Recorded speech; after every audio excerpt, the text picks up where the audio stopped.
আমার স্ত্রী বলতে আমাকে ছেড়ে চলে গেছে ভাই।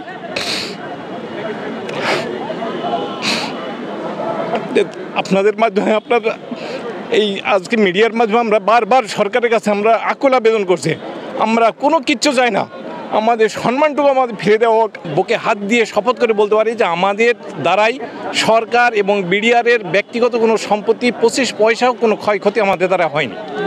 তাহলে কেন আমাদেরকে আজকে আমি নিজে 7 বছর আমি সাজা খাটছি, আমার 7 বছরের জেল হয়েছে, জেল হওয়ার পরে আমি বাইরে হয়েছি, এর ভিতরে আমাদের অনেক কিছু হারাইছে। আমার ব্যক্তিগতভাবে বলছি, আমার স্ত্রী বলতে আমাকে ছেড়ে চলে গেছে ভাই।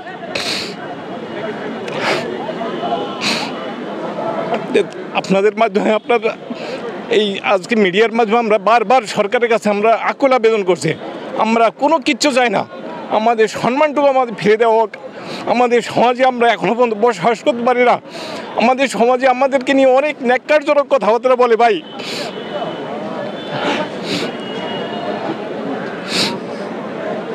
যাক, আপনাদের মাধ্যমে আমি আবারও বলছি যে আমাদের ন্যায় দাবি, আমরা যারা নিরপরাধী বিডিআর তাদেরকে আমাদেরকে সকলকেই চাকরিতে পূর্ণবহাল করা হোক। আমাদের বিডিআরের প্রত্যেকটা সদস্যকে পূর্ণাঙ্গভাবে সরকারি রাষ্ট্রীয়ভাবে যতটা আমাদের সুযোগ সুবিধা, আমি 16 বছর চাকরি করছি, 16 বছরের বেতন ভাতা থেকে শুরু করে 16 বছরের বেতন ভাতা থেকে শুরু করে আমাদের সমস্ত দাবি দাবা, আমাদের রেশন বেতনগুলো আমাদের পূর্ণাঙ্গভাবে আমাদের বুঝিয়ে দিয়ে আমাদের সসম্মানে আমাদের আবারও সেই বিডিআরে রূপান্তরিত করে আমাদের স্ব ইউনিটের জন্য আমাদেরকে নিয়োগ দেওয়া হয়, এই দাবি আপনাদের মাধ্যমে।